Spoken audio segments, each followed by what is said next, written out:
Alhamdulillah.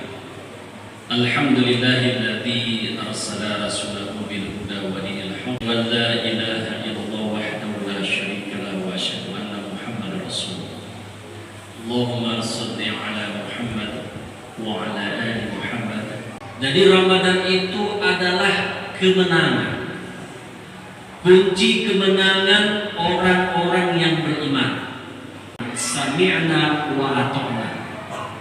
Kami dengar, kami taat. Kalau sudah taat, berarti mengikuti dengan tulus. Itu terjadi waktu perang Badar. 3.000 lawan 300.000. Surat Al-Fath itu artinya surat kemenangan.